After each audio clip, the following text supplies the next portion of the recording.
Saudara-saudari yang dikasihi Tuhan, salam sejahtera bagi kita semua. Hari ini, Selasa 30 November 2021, saya, Pastor Edilana CMF, akan membawa renungan atas bacaan suci pada hari ini. Mari kita ikuti bersama. Bacaan dari Injil Matius, bab 4, ayat 18 sampai dengan 22. Pada suatu hari, ketika sedang berjalan menyusur Danau Galilea, Yesus melihat dua orang bersaudara, yaitu Simon yang disebut Petrus dan Andreas saudaranya. Mereka sedang menebarkan jala di danau, sebab mereka itu penjala ikan. Yesus berkata kepada mereka, "Mari ikutilah Aku, dan kalian akan Kujadikan penjala manusia." Mereka pun segera meninggalkan jalannya, lalu mengikuti Yesus. Setelah pergi dari sana, dilihatnya dua orang bersaudara, yaitu Yakobus anak Zebedeus dan Yohanes saudaranya, bersama ayah mereka Zebedeus, sedang membereskan jala di dalam perahu. Yesus memanggil mereka, dan mereka meninggalkan perahu serta ayahnya, lalu mengikuti Dia. Demikianlah sabda Tuhan. Terpujilah Kristus. Bapak, Ibu, saudara-saudari yang terkasih, kabar baik datang dari mulut orang baik. Hati yang baik datang dari pendengar yang baik. Hari ini dalam kalender liturgi kita merayakan secara khusus pesta Santo Andreas Rasul. Dia adalah salah satu murid yang dipanggil oleh Yesus. Firman Tuhan yang kita rayakan hari ini mengarahkan kita untuk merenungkan tentang panggilan atau sapaan dari Tuhan. Saudara-saudari yang terkasih, sejak kedatangan Tuhan ke dalam dunia, Tuhan menyadari betapa pentingnya kehadiran para rasul atau pengikutnya dalam menjalankan misi dari Yesus itu sendiri.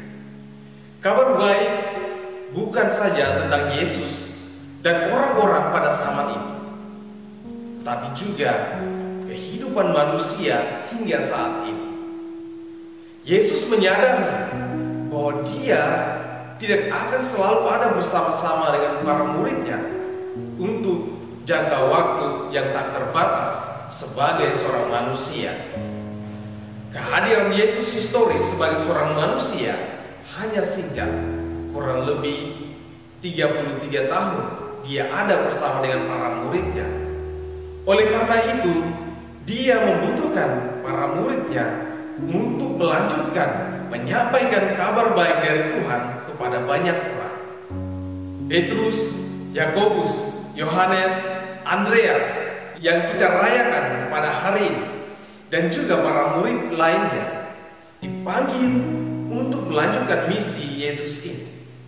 Demikian juga kita, Tuhan membutuhkan setiap kita untuk menyampaikan atau membawa kabar baik kepada banyak orang. Dalam surat Rasul Paulus kepada jemaat di Roma, ada hal yang sangat menarik berkaitan dengan pewartaan atau penyampaian kabar baik. Paulus mengatakan bahwa iman timbul dari pendengaran, dan pendengaran dari firman Kristus.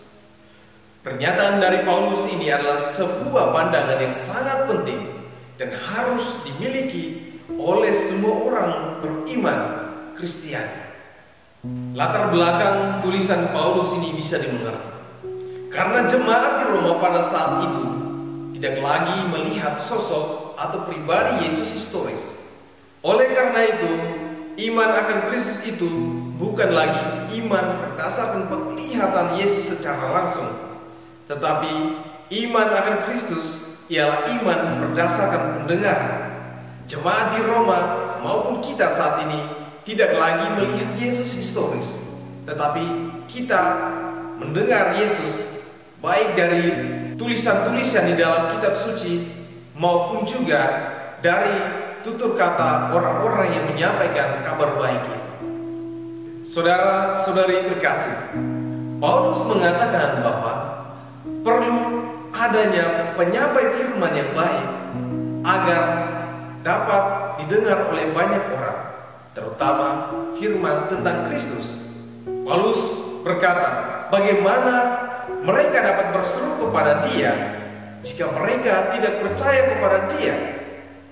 Bagaimana mereka dapat percaya kepada Dia jika tidak ada yang menyampaikan firman kepada mereka? Bagaimana mereka bisa mendengarkan Dia kalau tidak ada yang memberitahukannya? Dan bagaimana mereka memberitahukannya kalau tidak ada yang diutus?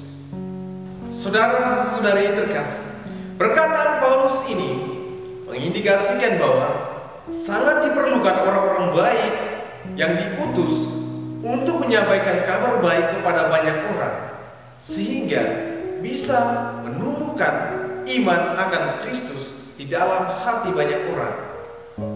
Saudara-saudari yang terkasih, penyampai kabar baik bukan hanya tentang para murid, bukan hanya tentang paus, uskup, para imam, tetapi kita semua yang adalah umat Allah dipanggil untuk menyampaikan kabar baik kepada banyak orang.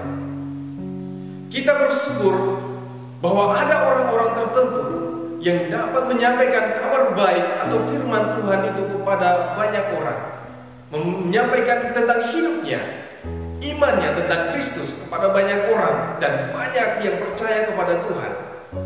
Tetapi dalam kenyataan hidup juga tidak dapat disangkal bahwa ada banyak sekali orang-orang yang lebih cenderung untuk menyampaikan kabar buruk.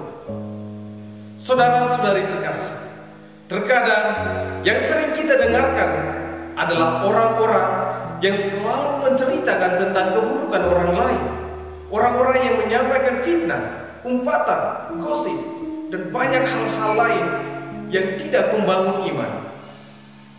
Akhirnya telinga kita menjadi terbiasa dengan hal-hal yang buruk. Dan lebih buruknya lagi jikalau kita yang menyampaikan kabar buruk itu daripada menyampaikan kabar baik kepada banyak orang. Saudara-saudari yang terkasih, penting bagi kita sekalian untuk menceritakan tentang kebaikan Tuhan kepada sesama. Tuhan sangat membutuhkan kita. Tuhan masih membutuhkan kita sebagaimana Dia membutuhkan para muridnya untuk menjadi penyampai kabar baik kepada banyak orang. Saudara-saudari terkasih, mari kita menyampaikan kabar baik kepada banyak orang, seperti Andreas yang kita rayakan pada hari ini, atau juga seperti para rasul yang lainnya, sehingga nama Tuhan tetap bergema di hati banyak orang. Semoga Tuhan beserta